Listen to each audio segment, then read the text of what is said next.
로마서 2장 6절부터 16절까지 제가 읽습니다.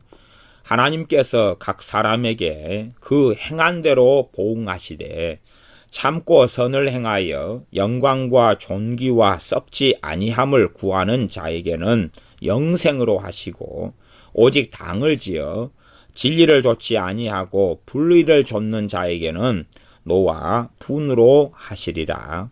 악을 행하는 각 사람의 영에게 환난과 곤고가 있으리니 첫째는 유대인에게요 또한 헬라인에게며 선을 행하는 각 사람에게는 영광과 존귀와 평강이 있으리니 첫째는 유대인에게요 또한 헬라인에게라. 이는 하나님께서 외모로 사람을 취하지 아니하심이니라. 무릇 율법 없이 범죄한 자는 또한 율법 없이 망하고 무릇 율법이 있고 범죄한 자는 율법으로 말미암아 심판을 받으리라. 하나님 앞에서는 율법을 듣는 자가 의인이 아니요 오직 율법을 행하는 자라야 의롭다 하심을 얻으리니 율법 없는 이방인이 본성으로 율법의 일을 행할 때는 이 사람은 율법이 없어도 자기가 자기에게 율법이 되나니 이런 이들은 그 양심이 증거가 되어 그 생각들이 서로 혹은 송사하며 혹은 변명하여 그 마음에 새긴 율법의 행위를 나타내느니라. 곧 내 복음에 이른 바와 같이 하나님이 예수 그리스도로 말미암아 사람들의 은밀한 것을 심판하시는 그날이라. 아멘. 지금 이 로마서 2장 앞에 본문에서 2장 1절부터 5절까지에서도 하나님의 의로우신 심판이 나타나는 그날에 대한 이야기, 그날에 임할 진노를 쌓아가는 사람들의 모양과 모습에 대한 이야기를 말씀했습니다. 하나님께서는 2장 6절에 각 사람에게 그 행한 대로 보응하신다라고 말씀합니다. 지금 현재 모든 사람들이 가지고 걷고 있는 삶의 실상과 하나님께서 심판하시는 것을 이야기하는 것이 로마서 2장입니다. 로마서 2장의 부분은 잘 해석하고 잘 이해하고 잘 깨달아야 될 본문 중에 속합니다. 왜냐하면 잘못 이해하고 잘못 생각해 버릴 경우는 율법주의가 나타나기 쉬운, 복음이 사라져버리는 그러한 어리석음이 충분히 발생할 수 있는 여지가 있기 때문에 그렇습니다. 행위 구원론으로 가버릴 여지가 있기 때문에 그렇습니다. 그건 아니고 지금 모든 사람들, 헬라인이나 유대인이나 심지어는 예수를 믿는 사람이라 할지라도 예외가 없는 하나님의 공의로운 심판이 나타나는 것을 객관적으로 지금 말씀을 전하고 있는 것입니다. 전 인류가 걸어가야 될 하나님의 공의로운 심판의 기준을 지금 설명하고 있는 것입니다. 믿는 사람이라 할지라도 이 기준이 예외가 되지 않는다 하는 것을 지금 함께 이야기하면서 하고 있습니다. 또한 나아가서 모든 전 인류가 지금 전 인류에게 해당되는 전 인류가 동일하게 겪게 될 하나님의 심판의 그날에 대한 이야기를 하고 있습니다. 그래서 2장 16절에는 사도 바울이 곧 내 복음에 이른 바와 같이 하나님이 누구를 통해서 심판하셔요? 예수 그리스도로 말미암아 심판하신다. 그래서 그것을 하나님의 심판이라기도 하고 주님의 심판이라기도 합니다. 둘 다 맞는 이야기입니다. 왜냐하면 하나님이 심판하시는데 하나님이 누구를 통해 심판하시는 겁니까? 우리 주 예수님을 통해 심판하시는 거니까 하나님의 심판이 맞고, 또한 예수님을 통해서 하지만 예수님이 하시는 심판이기 때문에 주님의 심판이 맞고, 그래서 성경은 주의 날이라는 표현을 쓰고 심판하는 그날을 하나님의 날이라는 표현을 쓰고 여호와의 날이라는 표현을 씁니다. 하나님께서 심판하시는 그 날은 우리 인간사의 시간 공간 개념으로 하면 하루는 훨씬 넘겠죠. 그러나 하나님의 심판대 거기는 이 지구에서 행하는 일이 아니기 때문에, 시간과 공간의 제약이 없는 곳에서 심판이기 때문에 그것을 하루라는 개념으로 해와 달이 있는 개념으로 잡기가 어려울 겁니다. 성경은 계속하여 그 날이라고 표현합니다. 여호와의 날, 그날, 주의 날, 두렵고 무서운 날, 그 날이라는 표현을 사용하지 단지 하루라는 날 일자, 하루라는 개념의 날은 훨씬 넘어서는 어떤 면에서는 시기라 이렇게 표현할 수 있는, 때라고 표현할 수 있는 그런 개념이었다라고 제가 전에 말씀드린 적이 있습니다.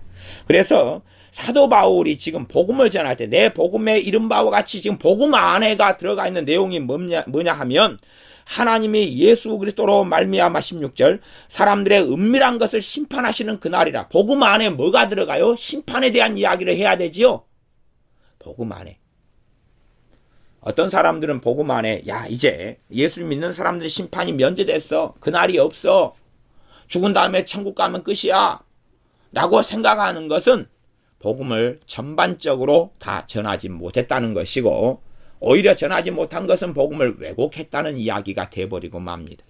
지금 사도 바울이 전한 예수 그리스도로 말미암아 온 복음이 사도 바울이 전하는 복음이다라고 갈라디아서에 말씀했습니다. 그런데 그 복음의 이른바와 같이 복음의 내용 안에 뭐가 들어갑니까? 그날이 들어가요. 그날이 들어갑니다. 심판하시는 그날, 주의 날, 여호와의 날, 하나님의 그날이 들어간다는 이야기입니다. 그날에 대한 이야기는 구약 성경에 가득하기 때문에 여러분이 구약 성경을 살펴보실 때, 특별히 선지서, 대선지서들을 살펴보실 때 그날 여호와의 날, 두렵고 떨리는 그날에 대한 이야기를 잘 보시면 됩니다. 하나님이 예수 그리스도로 말미암아 사람들의 은밀한 것을 심판하시는 그날이라. 은밀한 것은 사람들에게 드러나지 않고 숨겨왔던 것, 마음속에 있던 것, 중심 안에 있던 것, 은밀한 데서 행했던 모든 것을 심판하시는 그날이라 라고 말씀합니다. 누구들의 은밀한 것입니까? 사람들의. 이건 지금 공통적으로 신자나 불신자나 다 해당되는 이야기를 하고 계시는 것입니다. 물론 예수 믿는 신자에게는 회개할 때 죄의 씻김이 있고 용서가 있고 사함이 있죠. 그러면 죄를 다시 기억지 않는 하나님의 은혜와 자비가 있는 건 사실입니다만은 회개치 아니한 죄들은 그의 하나님의 심판의 날, 주님의 그날에는 반드시 심판을 받을 수밖에 없다는 것을 알아야 됩니다. 그래서 야고보를 통해서는 말씀하시는 것이 선생된 자들은 더 큰 심판을 받는다고 말씀하셨고 하나님의 심판이 하나님의 집에서부터 시작된다라고 말씀하셨습니다. 하나님의 심판이 어디에서요? 하나님의 집에서요. 이 땅에서 그런 이야기가 되어진다라고 해석할 수 있는 여지가 있는 부분이 있지만 궁극적으로는 나중에 주님의 심판대 앞에서 누구부터 심판한다는 것을 생각해 볼 수 있습니까? 하나님의 자녀들부터 심판에 들어간다는 사실을 우리가 생각해 볼 수 있습니다. 제가 개인적으로 생각하기에는 매도 먼저 낳는 것이 낫기 때문에 먼저 맞아버리면 안 무섭기 때문에 하나님의 자녀를 먼저 때리시는 것이 아닌가, 심판하시는 것이 아닌가 그렇게 개인적으로 그냥 얄팍하게 생각해 봅니다. 자, 이제 하나님의 심판의 그날에 대한 이야기를 계속하고 있습니다. 그래서 2장 6절은 하나님께서 각 사람에게 그 행한 대로 보응하신다. 행한 대로 갚으신다. 행한 대로 심판하신다. 그러면서 어떤 행한 대로냐 하는 구체적인 내용은 2장 7절. 참고 선을 행하여 영광과 존귀와 썩지 아니함을 구하는 자에게는 무엇으로 하신다고요? 영생으로 하신다는 것입니다. 모든 인류의 공이 해당되는 이야기입니다. 참고 무엇을 행하여요? 선을 행하여. 선이 무엇입니까? 선은 하나님께서 선한 것이 인자야 하나님께 선한 것이 무엇인 줄을 보이셨나니 공의를 행하고 겸손히 하나님과 동행하고 이런 것이 하나님의 선이라고 지금 구약 성경에는 밝혀져 있습니다. 선의 기준은 사람이 생각하는 법, 사람의 양심이 이야기하는 선의 기준을 넘어서는 것입니다. 참다운 선은 하나님을 영화롭게 하는 것입니다. 참다운 선은 하나님의 뜻을 행하는 것이 진실한 선이지. 그러지 어떤 유명한 대기업체에서 고아원을 설립하고 학교를 설립하고 짓는다. 그런 것은 대부분 세금의 폭탄을 맞지 않기 위해서 행하는 일도 많고 또한 기업적인 이미지를 위해서 행하는 일들도 얼마나 많습니까? 하나의 광고의 전략 중에 하나라 하는 이야기입니다. 그러지 지금 그것이 참고 선을 행하는 것은 아니라는 이야기입니다. 그래서 그 뒤에 보면 내용이 그렇게 나옵니다. 영광과 존귀와 썩지 아니함을 구한다 그래요. 영광과 존귀와 썩지 아니함을 구한다. 그럼 영광은 누구의 영광이겠습니까? 자신의 영광이겠습니까? 주님의 영광이겠습니까? 주님의 영광을 구하고 하나님의 영광을 구하는 거겠죠? 자기의 영광을 구하는 사람이 어떻게 하나님 앞에 설 수 있겠습니까? 존귀를 구합니다. 존귀인데 자기가 높아지고 자기가 존귀해지는 것을 구하는 이야기가 아니지요. 자기의 이 존귀를 구하는 게 아닙니다. 그래서 이제 이것을 두 가지로 해석할 수 있어요. 영광과 존귀와 썩지 아니함을 구하는 것을 두 가지로 할 수 있습니다. 하나는 하나님의 영광과 하나님의 존귀와 하나님의 썩지 아니하는 것들, 하나님을 위하여 썩지 아니하는 것들을 구하는 자에게 이렇게 하나 해석할 수 있고요. 또 하나는 영원한 영광, 누구의 영광? 내 영광인데, 각 사람들의 영광인데 이 세상의 영광이 아니라 하나님 나라의 영광.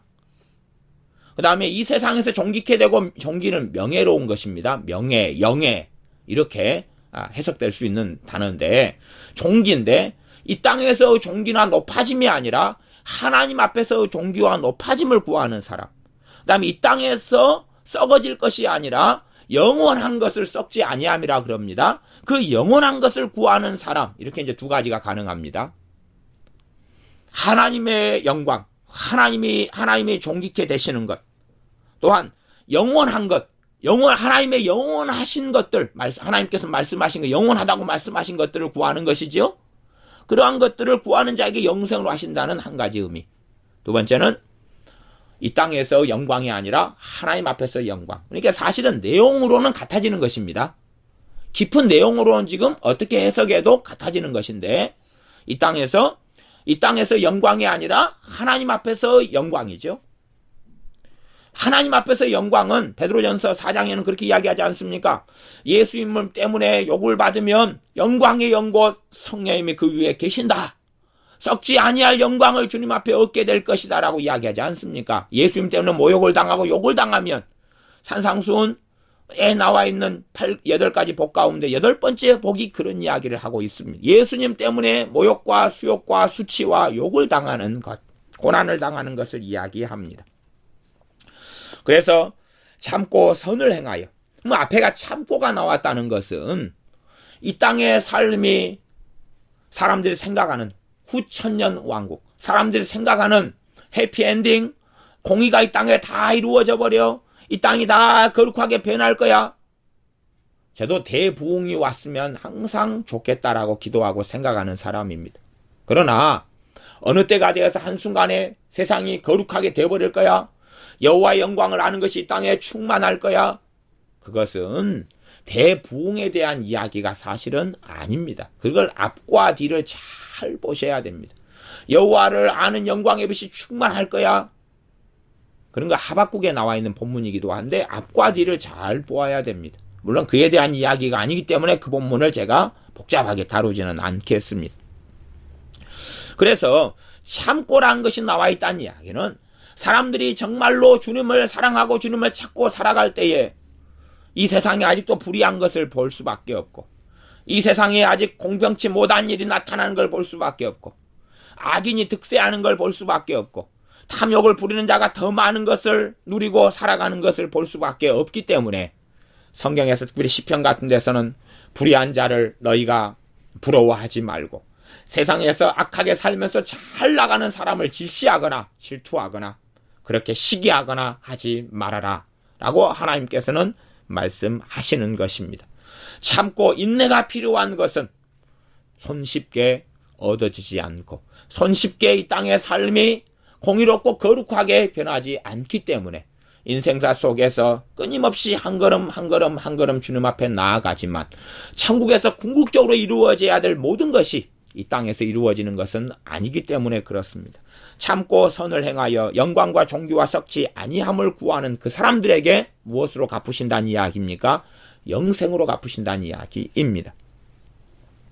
행위구원론에 대한 이야기가 아닙니다. 정말로 예수님을 영접하는 사람에게는 성령님께 진리의 영 되신 성령님께서 그 사람의 가치관과 생각이 정말 예수님을 주님으로 믿는 사람은 세상의 영광을 구하는 사람이 되겠습니까? 하나님의 영광을 구하는 사람이 되겠습니까? 하나님의 영광을 구하는 사람이 되지 않습니까? 재리의 유혹과 시험에 빠져드는 사람이 아니라 이 세상의 물질과 돈이 썩어지고 헛되다는 것을 전도서의 말씀처럼 헛되고 헛되도다 해 아래서 행하는 모든 것이 헛되도다 하는 것을 깨닫는 것이 되어지지요.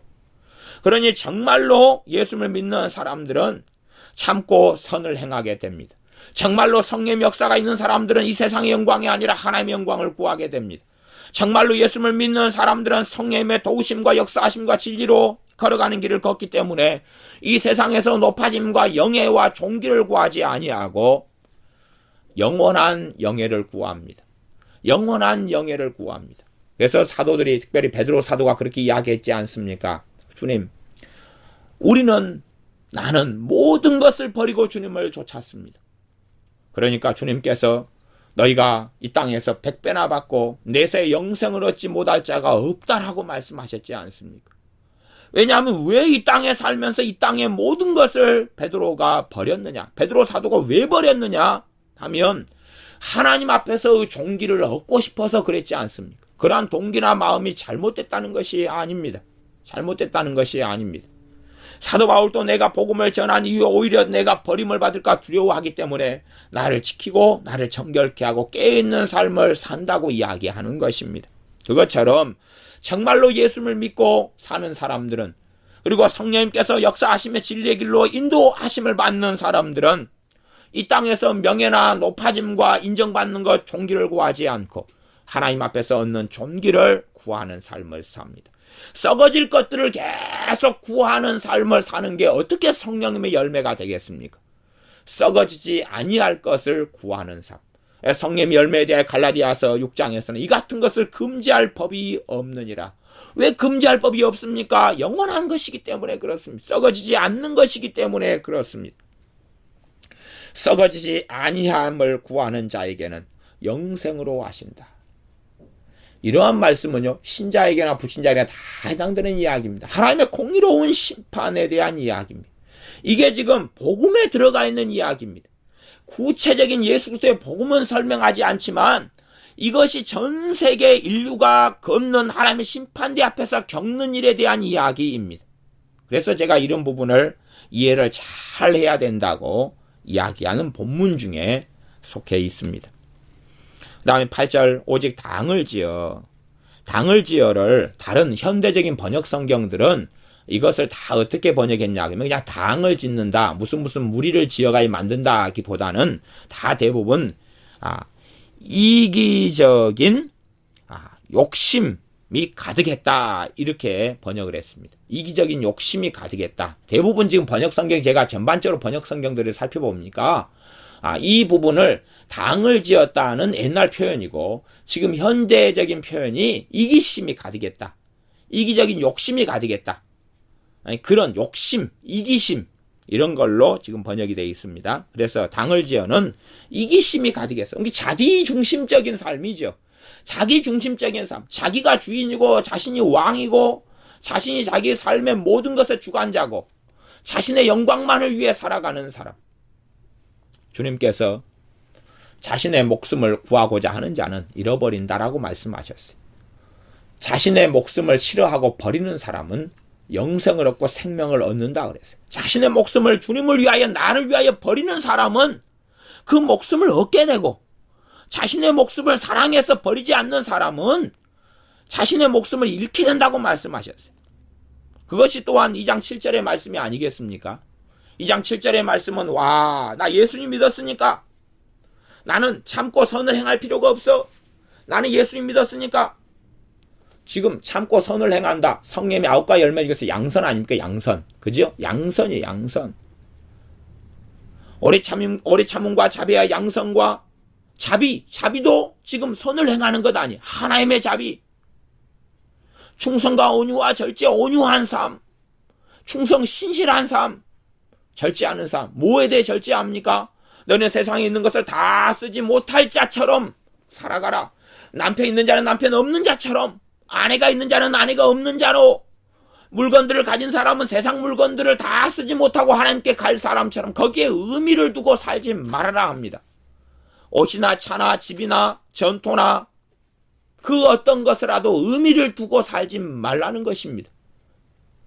하나님의 말씀을 따라가는 사람은 썩지 아니할 것을 구하게 되고 영원한 것을 구하게 됩니다. 하나님 앞에 섰을 때도 변치 않는 것들을 구하는 삶을 삽니다.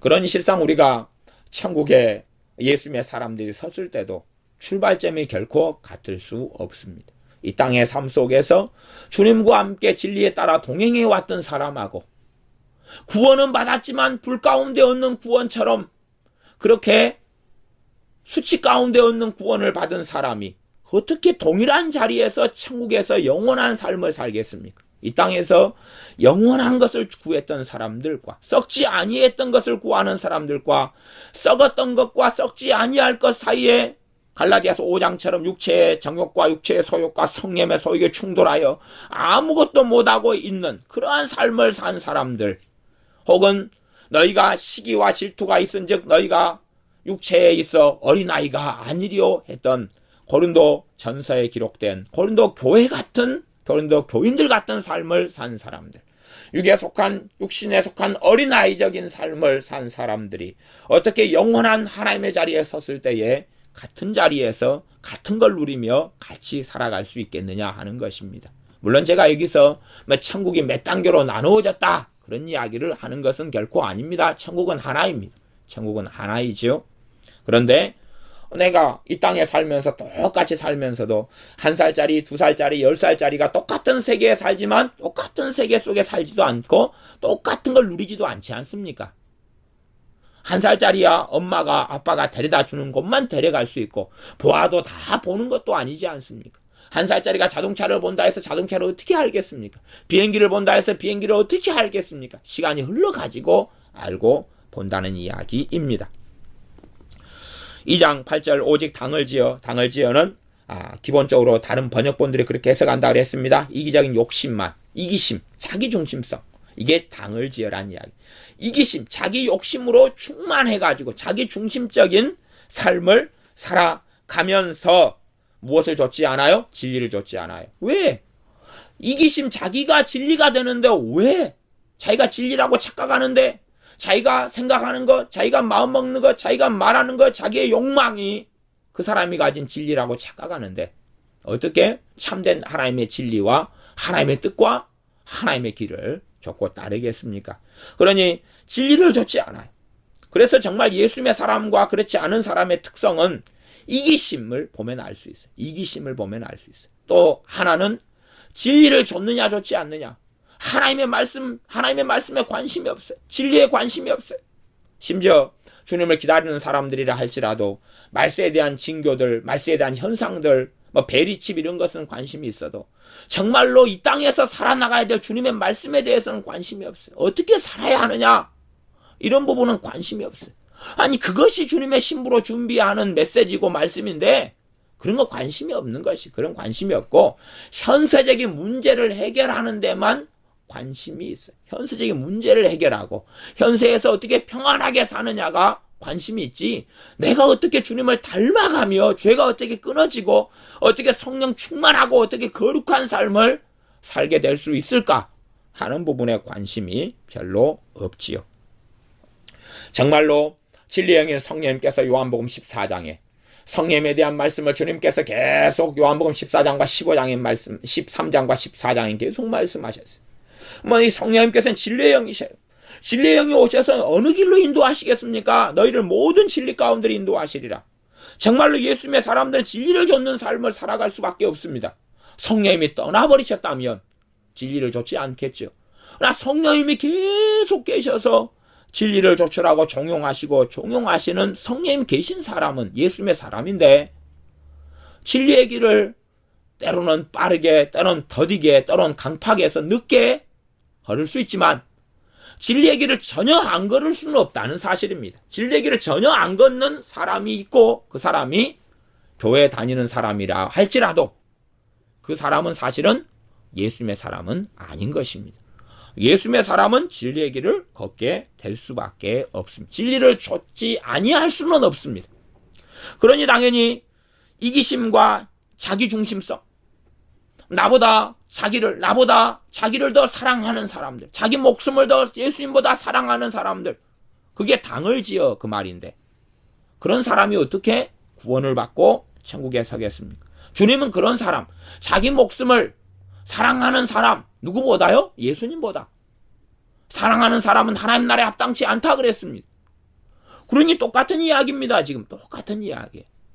그런데 이제 내 힘으로 이 일을 이루느냐, 아니면 주님의 긍휼과 인자하심과 주님의 십자가를 통하여 임하신 성령 하나님의 도우심을 통하여 이러한 삶을 걸어갈 수 있느냐 하는 것이 다른 이야기일 뿐이지. 말하자면 예수님의 사람들이 있는 출발점하고 세상 사람들이 있는 출발점이 다를 뿐이다, 그 말이에요. 우리 여수에서 서울까지 300 몇십 킬로가 됩니다. 옛날에는 한 400킬로 됐는데 도로가 잘 뚫려가지고 좀 가깝지요. 좀 더 가까워요. 그러면 동일하게 이제 시간을 줬습니다. 동일하게 한 3일이라는 시간을 줬어요. 3일 시간 줬어요. 그러면 세상 사람들은 이 3일 동안에 여수에서 서울로 가는데 그들은 가는 방법이 걸어가는 것 말고는 없습니다. 걸어가는 것 말고는 없어요. 이 300 몇십 킬로를 걸어가는 거, 그리고 예수님을 믿는 사람은 때론 비행기로, 때론 자전거로, 때론 오토바이로, 때론 자가용으로, 때로는 기차로, KTX로 갈 수 있다, 그 말이에요. 그러면 세상 사람들이 3일 길 만에 그 길을 얼마나 갈 수 있을까? 물론 제 군대에 있을 때야 40km 행군이야 여러 번 했고 40km 정도야 밤에 몇 시간이면 군인들은 걷고 그럽니다. 그러니 북한으로 따지면 100km 같은 것도 쉽게 이렇게 걷기도 한다 그럽니다. 어쨌든 3일이면 막 300km 밤낮 없이 청년 장령도 사실은 40km 행군할 때 다 많이 쓰러지고 나가 떨어졌습니다. 그런데 이것이 이제 3일이란 넉넉한 시간을 준다면 괜찮겠지만 단 하루만 준다면 어떨까요? 단 하루만. 그리고 세상 사람들은 단 하루 동안에 300km를 걸어서 주파해야 됩니다. 걷거나 뛰거나 자기 두 발만 이용해서. 예수님의 사람들은 기차로, 비행기로, 자가용으로, 오토바이로 갈 수 있다, 그 말입니다. 똑같은 하나님의 기준은 같습니다. 이 하나님의 기준이 같아요. 이 사람들은 복음을 잘 이해하지 못하는 사람들이, 이 로마서가 지금 복음이잖아요. 로마서 가운데 2장 16절에는 하나님의 심판의 날, 예수님의 심판하신 그날이 사도 바울이 전한 복음 안에 들어있는 내용이다라고 이야기하잖아요. 히브리서 6장에서도 심판이 그리스도 교회 초보 기초 교리 가운데 마지막 6번째 교리가 하나님의 심판에 대한 교리라고 이야기한다, 그 말이에요. 6가지 교리 가운데서 중심적인 것, 가장 기초 교리인데 그것 중에 하나가 심판이에요. 그런데 심판에 대하여 믿는 사람은 심판받지 않는다. 믿는 사람 교인들에게 심판을 설교하지 않는다. 여호와의 날, 예수님의 날, 주의 날을 설교하지 않는다. 그러면 그건 잘못된 것입니다. 예수님을 믿는 사람은 심판받지 않는다. 신약 성경 명백하게 다 살펴보셔요. 지금 로마서만 나중에 로마서 강의하는 중이니까 로마서 뒤로 쫙 가면 예수 믿는 사람이 심판받는다는 내용이 얼마나 명백하고 자주 반복적으로 나와 있습니까? 그런 심판에 대해서 말씀하지 않는다는 것은 끔찍한 참사와 참변이 되어지는 것입니다. 제가 로마서 14장만 미리 제가 찾아서 읽어보겠습니다. 14장 10절부터 제가 읽어보겠습니다. 너가 어찌하여 내 형제를 판단하느뇨? 지금 2장에 있는 판단, 2장 1절부터 있는 판단 나오잖아요. 너가 어찌하여 판단하느뇨? 봐보세요. 14장 1절에는 믿음이 연약한 자를 너희가 봤되 그의 의심하는 자를 비판하지 말라. 비판은 판단이 또 그렇게 번역될 수 있습니다. 비판하지 말라, 판단하지 말라. 거기에서 쭉 흘러나오는 것입니다. 지금 판단, 비판을 이야기하는 본문이 로마서 14장입니다. 그러니 판단이라는 것은 정말로 끔찍한 죄의 목록 중에서 상위에 랭킹되어 있는 죄입니다. 상위 중에서 최상위라고 이야기할 수 있는 죄가 판단, 비판죄입니다. 14장 10절, 로마서 14장 10절, 너가 어찌하여 내 형제를 판단하느냐? 어찌하여 내 형제를 업신여기느냐? 지금 교회 안에서 벌어지는 일을 이야기하지요. 우리가 사도 바울을 포함해서 우리가 다 하나님의 심판대 앞에 서리라 그럽니다. 하나님의 심판대. 하나님의 심판대가 곧 예수님의 심판대입니다. 왜? 하나님께서 누구를 통해 심판하십니까? 예수님을 통해 심판하시니까 하나님의 심판대, 예수님의 심판대와 같은 이야기입니다. 우리가 다 하나님의 심판대 앞에 서리라 기록되었으되, 이사야 45장 23절에 있는 말씀입니다. 주께서 가라사대 내가 살았노니 모든 무릎이 내게 꿇을 것이요 모든 혀가 하나님께 자백하리라. 자신의 죄를 이실직고 하게 된다는 이야기입니다. 심판대 앞에서. 14장 12절 이러므로 우리 각각의 사람들이 자기 일을 하나님께 짓고 하리라. 그런즉 그러한 일을 우리가 다 겪고 해야 되기 때문에 우리가 다시는 서로 판단하지 말고 도리어 부딪힐 것이나 거칠 것을 형제 앞에 두지 아니할 것을 주의하라. 이것이 성경에서 계속하여 말씀하는 하나님의 심판, 그리스도인들이 받는 심판에 대한 이야기를 계속하고 있습니다. 이 말씀의 흐름이 복음 안에서 끊어지지 않고 반복적으로 나오고, 신약 성경 가운데 믿는 사람이 심판대 앞에 선다는 이야기가 반복적으로 나옵니다. 제가 지금 베드로 사도가 말씀한 것부터 이런 것들은 다 언급하지 않고 빼놨습니다. 왜? 이것만을 가지고 본문을 해서 이 하나님의 심판에 대한 것을 가지고만 여러 본문들을 가지고 설교했던 적들이 여러 번 있기 때문에, 그것이 이제 로마서 얼마 전에 했던 14장만 보아도 그냥 명백하게 알 수 있는 이야기이기 때문에 구구절절히 말씀하지 않습니다. 그래서 이 8절 진리를 좇지 않고 불의를 좇는 자에게 노와 분으로 하시리라. 하나님의 진노, 하나님의 분노하심으로 쏟아 부어 버리신다. 언제요? 그날 하나님의 진노를, 하나님의 심판을 맛배기로 보는 날이 언제냐 그러면 대환란 때입니다. 대환란은 맛배기. 하나님의 심판은 어디로 이어지냐 그러면 심판대를 지나서 지옥까지 이어집니다. 그것에 이 땅에서 맛배기가 대환란이고, 어떤 면에서 대환란은 회개치 않는 사람들에게 주는 최마지막의 기회 중에 하나라고도 볼 수 있습니다. 왜냐하면 대환란 시기라 해서 그러면서 사람들의 3분의 1이 죽어나가고 막 하지만, 살아있는 사람들에게는 목숨이 살아있을 동안에 아무리 비참한 일을 겪는다 할지라도 기회이기 때문에 그렇습니다. 하나님의 심판대에 서기 전에 돌이키고 회개하고 주님을 만날 기회가 되기 때문에 그렇습니다. 하나님 맛배기예요. 하나님의 진노가 이 땅에, 옛 땅 속에서, 옛 하늘 속에 쏟아부어지는 클라이막스가 대환란입니다. 그 이후에 이제 주님의 재림하시고 시상 재림하시고 심판이 이루어집니다. 그때에 노와 분이 쏟아부어지는 것이 심판이고, 그 심판의 마무리가 지옥에서 불과 유황불 가운데서 타는 고통이 되어집니다. 2장 9절 악을 행하는 각 사람의 영에게, 보통은 이제 각 사람의 영 그럴 때 그냥 우리가 영이란 말이 들어가면 좀 복잡해지니까 일반적으로는 각 사람 이렇게 표현하는 단어가 됩니다. 각 사람의 영에게 환난과 공고가 있으리니, 첫째는 유대인에게요 또한 헬라인에게며. 지금 유대인이니까, 우리는 아브라함의 후손이니까 우리는 예외야, 우리는 괜찮아, 우리는 아니야 라고 주장하지만, 지금 하나님을 믿는다고 하는 유대인이든지 이방인 헬라인이든지 간에 공이 지금 공평하고 같다는 이야기를 하고 있습니다. 지금 사람들은 유대인이네, 헬라인이네, 그러면 나는 대한민국 사람이잖아, 나는 그리스도인 예수를 믿는 사람이잖아, 나는 해당이 없네.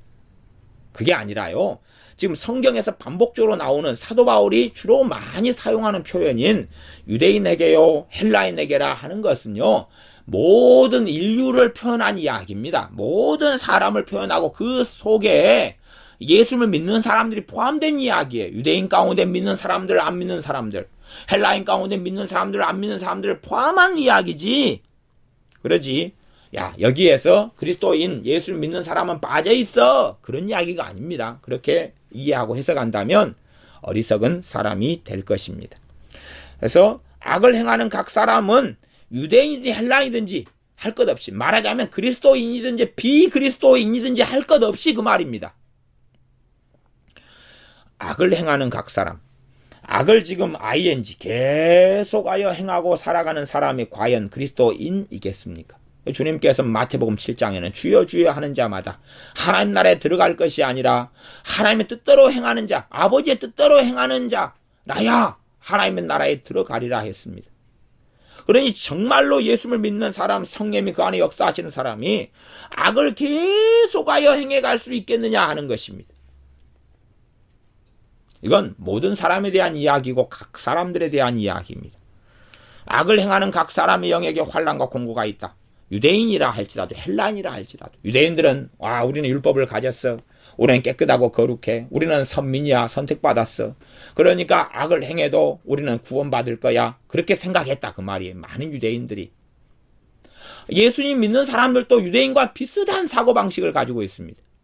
성령님께서 왜 임하셨는지, 왜 주님께서 진리의 말씀 전하셨는지 무관심해요. 야, 예수님 믿었으니까 구원받아. 장땡이야. 됐어. 끝난 거야. 그렇게 생각하고 그렇게 말하는 목회자들은 끔찍한 일을 겪게 될 것입니다. 그렇지 않습니다. 예수님께서 우리를 부르시는 것은 하나님을 영화롭게 하는 사람으로 불렀고, 예수님께서 우리를 부르신 것은 예수 그리스도의 사람으로 예수 그리스도의 것으로 불러주셔서 사나 죽으나 주님의 영광을 위하여 살도록 부르셨습니다. 그 길을 걷도록 부르셨고 그 길을 걸어야 되는 것입니다. 그래서 악을 행하는 각 사람에게는 누구든지 유대인이든지 헬라인이든지 다 환난과 공고를 받게 됩니다. 로마서 2장 10절 선을 행하는 각 사람에게는 지금 반복해서 지금 나오고 있는 이야기입니다. 계속 반복적으로 나오는 7절, 그 다음에 10절, 8절, 9절 그렇게 반복해서 나오고 있고, 이걸 전체로는 2장 6절에서 하나님께서 각 사람에게 그 행한 대로 보응하시되 그렇게 나오고 있습니다. 2장 10절 선을 행하는 각 사람에게는 영광과 존귀와 평강이 있으리니, 지금 선을 행하여서 2장 7절에 보면 뭘 구합니까? 영광을 구하지요? 영원한 영광, 하나님의 영광, 썩지 않아야 될 영원한 영광. 그러니 뭘 주십니까? 영광을 주시죠. 하나님을 영화롭게 되는 것, 하나님을 영화롭게 하는 걸 구하고, 또한 영원한 세상의 명예나 세상의 존귀가 아니라 하나님 앞에서는 존귀를 구하니까 하나님께서 뭘 주십니까? 존귀를 주십니다. 썩지 아니할 걸 구하니까 영원한 것을 구하고 살아가니까, 세상에 마음을 두지 않고 썩지 아니하는 것들에 마음을 두고 살아가니까 하나님께서 영원한 평강을 그 사람들에게 주시는 것입니다. 첫째는 유대인에게, 또한 헬라인에게라.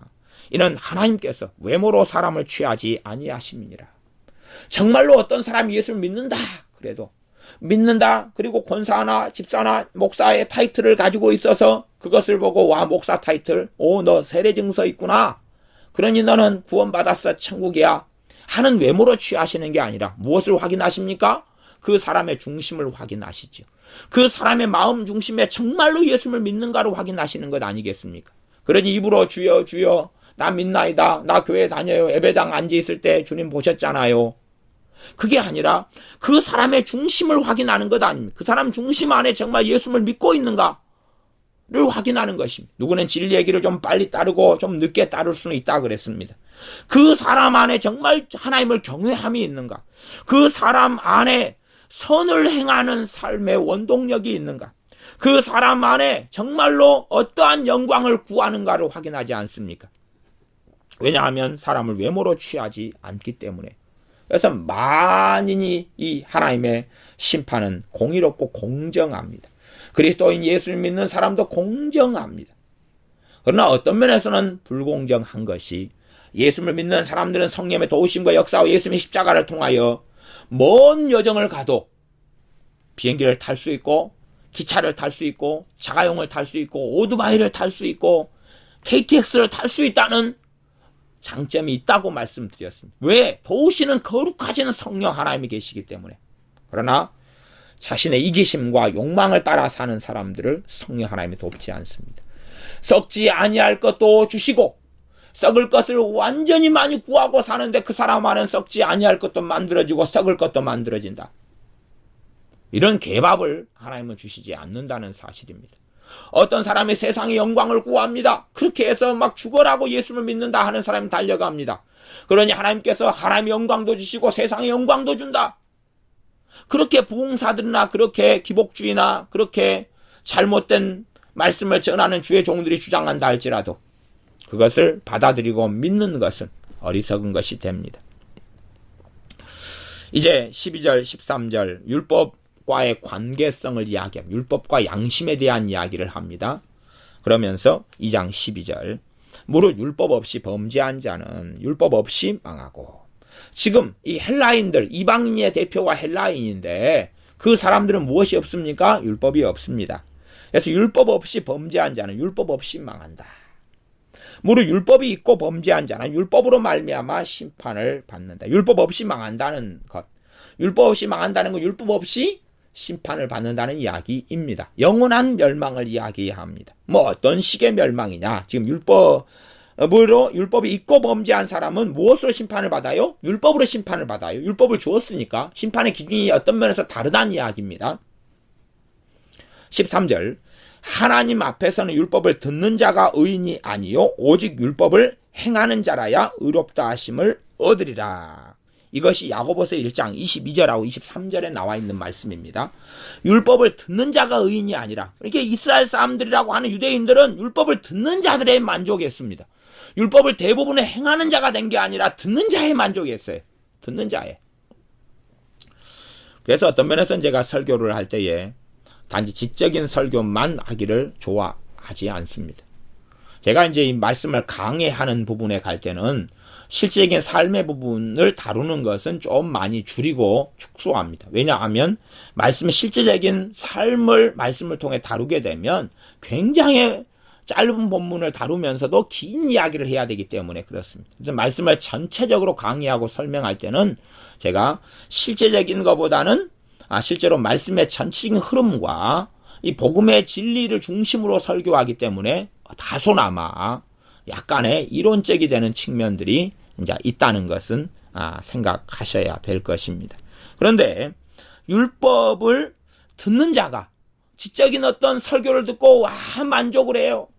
칼빈주의 신학이 잘못됐다. 존 웨슬리 신학이 월등하다. 존 웨슬리 신학이 어떤 점이 장점이고 단점이다. 그리고 뭐가 본문이 이렇다. 그것이 내 실제적인 삶하고 무슨 관련이 있느냐 하는 걸 생각해야 됩니다. 그걸 내 실질적인 삶을 건드려주지 않는다면 그 말씀이 과연 살아있는 것이냐. 그래서 말씀이 바르게 율법이 설명되고 해석되면 율법은 듣는 것으로 만족할 성경이 아니다는 이야기. 그래서 세상적인 사람들이나 종교적인 믿음을 가진 사람들은요, 이게 듣는 것만 즐기는 설교를 좋아합니다.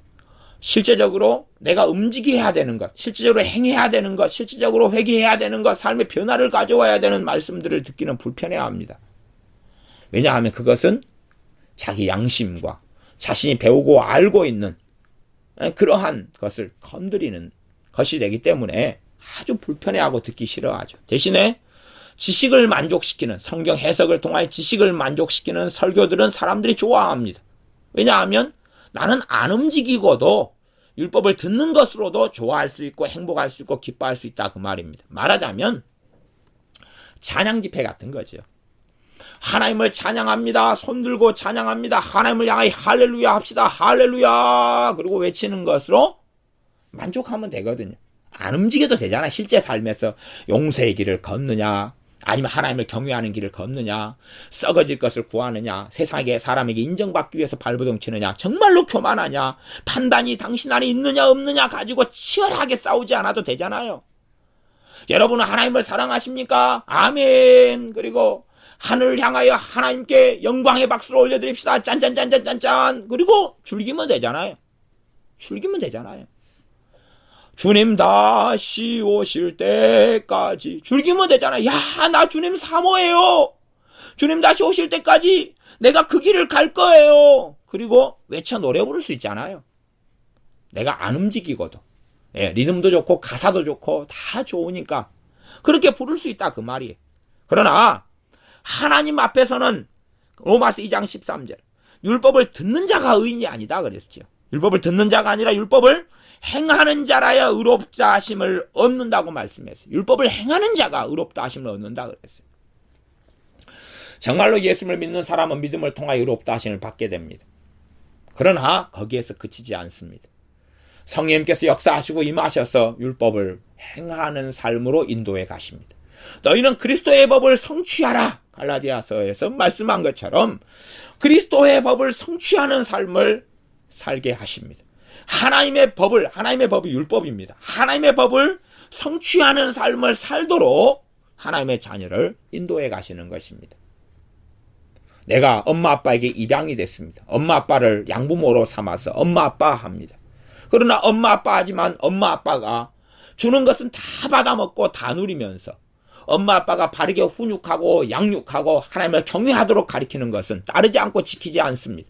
지 멋대로 살아감, 도둑질하고 싸우고 조폭처럼 살고 사기치고 살면서 엄마 아빠를 엄마 아빠라고 그러면서 양부모를 부르면서 원하는 걸 다 누리려 하고 지 멋대로 살아간다면 과연 그 사람이 자식일 수 있겠느냐 하는 것입니다. 그러한 것 이상으로 예수님을 내가 믿는다. 예수님이 내 주님이다.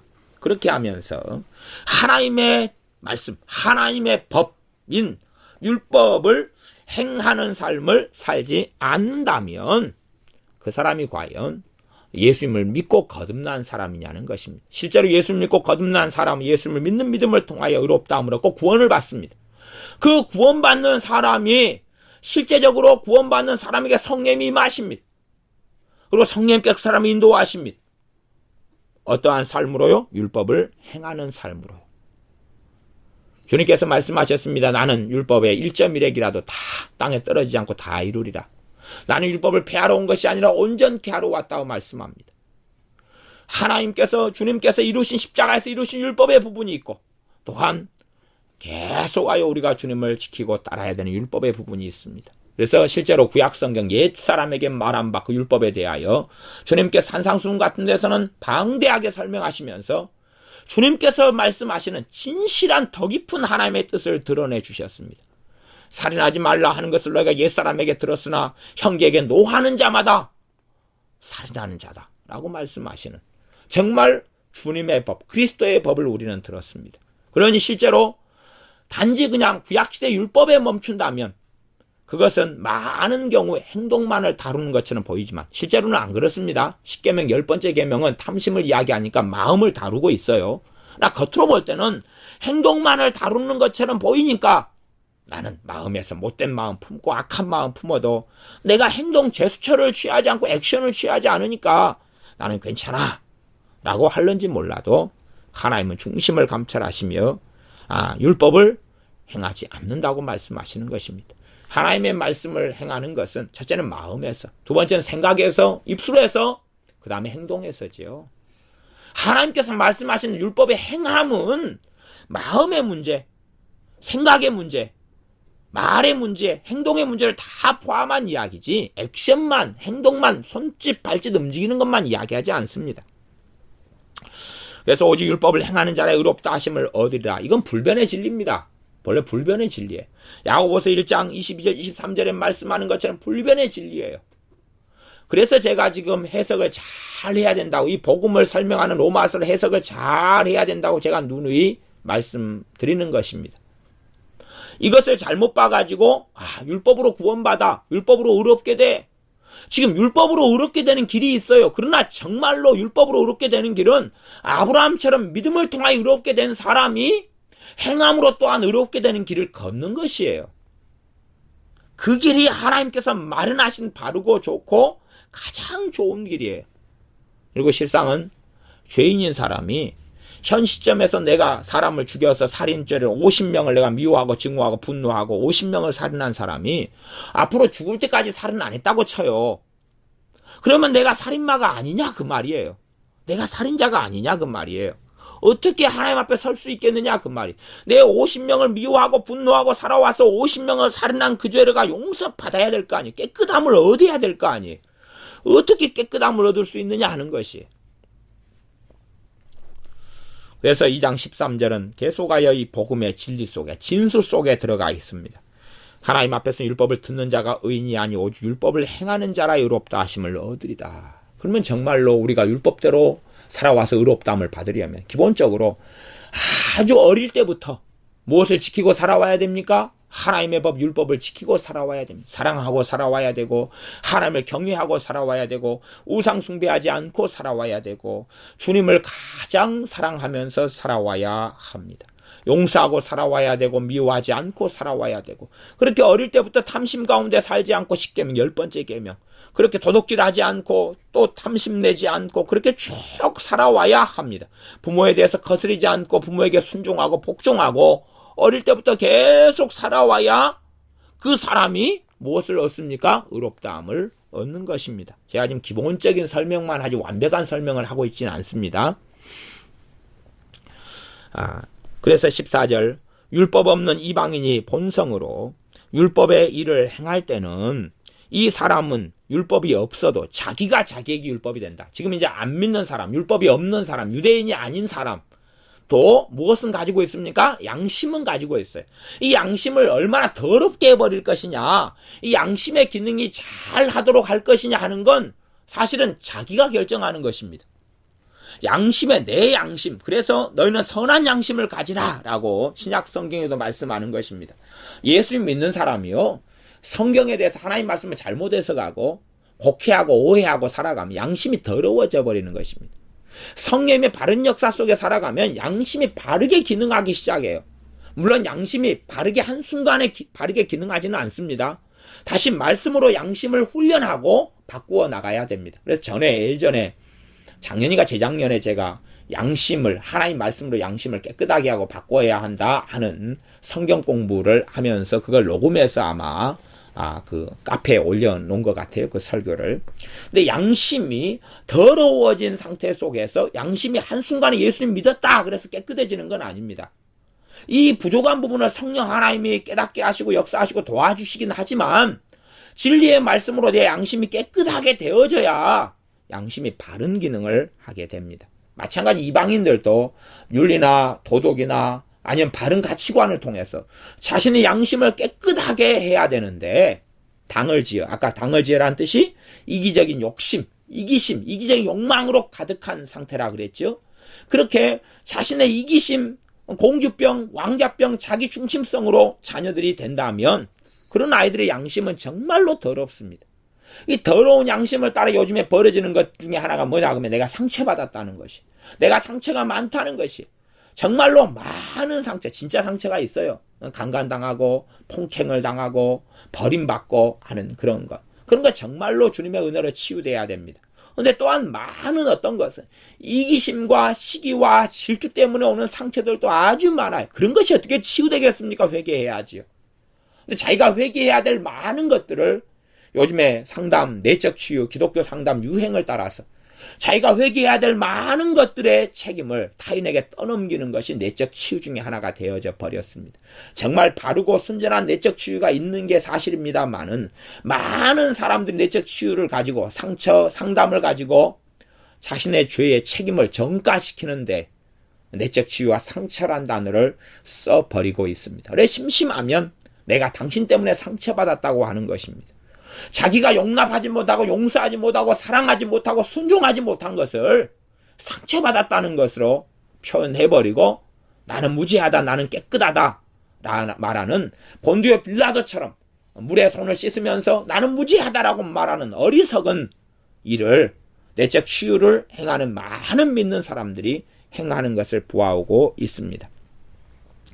그래서 이방인이라 할지라도 본성으로, 하나님께서는 이 본성으로 양심을 주셨다는 것이에요. 그래서 칼빈주의 극단적인 전적 타락으로 가버리면 전적 타락한 건 맞습니다. 맞지만 하나님의 일반 은혜와 일반 은총이 계속하여 부어지는 것도 사실이에요. 그래서 하나님이 타락했지만 또한 역설성이 사람 안에 뭐가 남아있어요? 하나님의 형상이 남아있어요. 사람이 개, 돼지가 되지 않았다는 이야기입니다. 짐승이 되지 않았다는 이야기. 짐승은 하나님의 형상이 없어요. 사람만 하나님의 형상을 가지고 있어요. 그러니 하나님의 형상을 가진 사람 안에 본성의 부분이 뭐가 있다는 이야기입니까? 양심이 있다는 이야기, 양심이. 전적인 타락을 극단적으로 이해해버리면 양심도 없다. 그러니 양심 없는 게 당연한 것이 아니냐 하겠지만 아니요. 하나님의 형상으로 주신 본성 속에가 양심이 있어요.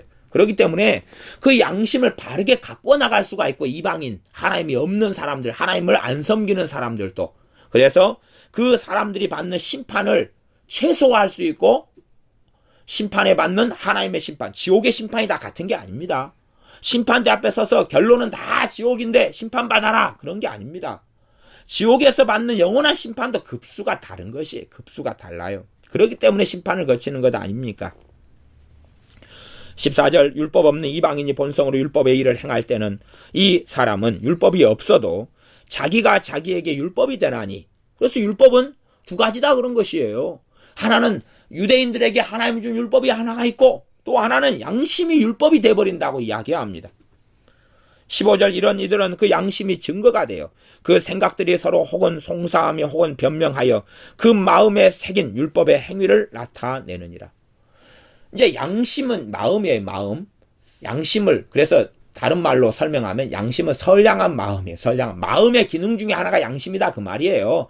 양심 따로 있고 마음 따로 있는 게 아니라 이 마음이 하는 기능 중에 하나가 양심인데, 내 마음 안에가 좋은 율법을 새겨놨으면, 도덕이나 윤리 같은 게 있잖아요. 좋은 율법을 새겨놨으면 이것이 마음에 새긴 율법의 행위, 율법이 양심이 돼버려서 그 기능을 한단 말이에요. 그렇기 때문에 내가 잘못된 일을 했어요. 그러면 내 마음에 새긴 율법이, 그 양심이지요. 그 기능을 해가지고 네 지금 잘못했어 라고 자책이 생기고 정죄감이 생기고 후회가 되고, 그렇게 하면서 내가 그것을 이제 안 해야지 라고 돌이킨다, 그 말이죠. 내가 누구를 때리고 폭행했어요. 내가 마음에 새긴 양심의 기능, 또 나아가서 부모가 나에게 도덕적으로 윤리적으로 바르게 양육하고 훈육해줘서 내 양심에 새겨진, 마음에 새겨진 율법이 왜 친구를 때려? 너 잘못했잖아. 그래서 회개하고 후회하고 행동을 바꿀 수 있다, 그 말이에요. 아니면 제대로 새겨지지 않았기 때문에, 저놈이 맞을 짓을 했기 때문에 나 때렸어, 그렇게 해서 못되게 가버릴 수도 있다, 그 말이에요. 왜? 마음에 율법이 새겨지지 않았기 때문에요. 그 마음에 새긴 율법의 행위를 나타내느니라. 16절, 곧 내 복음에 이른 바와 같이 하나님이 예수 그리스도로 말미암아 사람들의 은밀한 것을 심판하시는 그날이다.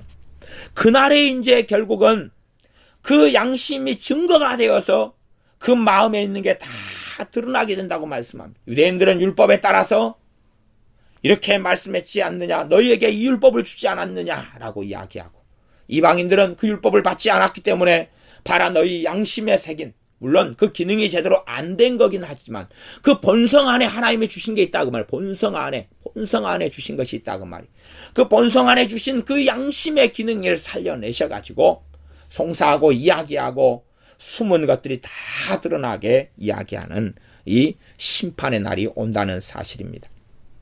그렇기 때문에 우리는 반드시 참고 선을 행하는 삶과 악을 행하는 사람에게는 환난과 공고와 또한 하나님의 노와 분이 쏟아부어지는 것, 참고 선을 행하며 영광과 존귀와 썩지 아니함을 구하는 사람에게는 영생으로 주신다는 것을 반드시 기억해야 됩니다. 이것은 행위구원론을 이야기하는 게 아닙니다. 복음을 이야기하고 있는 것입니다. 그리고 정말로 예수를 믿는 사람들이 이런 열매, 2장 7절 같은, 2장 10절 같은 열매가 나타나는 것입니다. 정말로 예수를 영접하고 믿은 사람, 정말로 주님을 믿은 사람은 2장 7절과 2장 10절 같은 열매가 나타나고, 그 열매가 나타나도록 도우시려고 임하신 분이 성령 하나님이시고 진리의 영이시라는 이야기입니다. 그러니 나 예수님을 믿었으니까 참고 선을 행할 필요가 없어. 나는 예수님 믿었으니까 영광과 존귀와 썩지 아니함을 구하는 삶을 살 필요가 없어. 나는 이것과는 아무 상관없어. 나는 영생을 얻었어. 아니요, 영생을 얻지 못합니다. 이것은 지금 하나님의 공의로운 심판의 잣대가 유대인이든지 헬라인이든지 모든 인류, 그리스도인이든지 넌크리스찬이든지 신자든지 비신자든지 간에 불신자든지 간에 다 하나님께서 하시는 심판의 기준을 이야기하는 것입니다. 하나님의 공의로운 심판의 기준을 이야기하는 것입니다. 이것이 복음의 내용 안에 들어가 있는 것입니다. 기도하겠습니다. 아버지 하나님, 우리가 복음의 내용에 대해서 어리석게 생각하지 않도록 도와주시옵소서.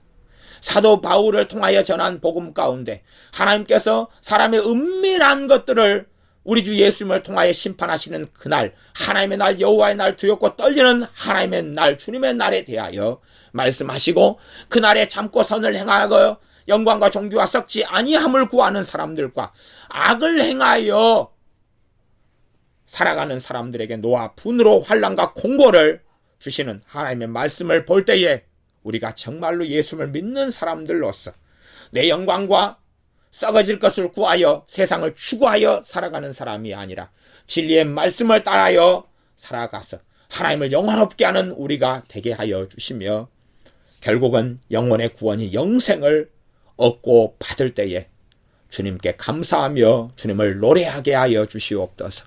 예수님의 이름으로 기도하옵나이다. 아멘.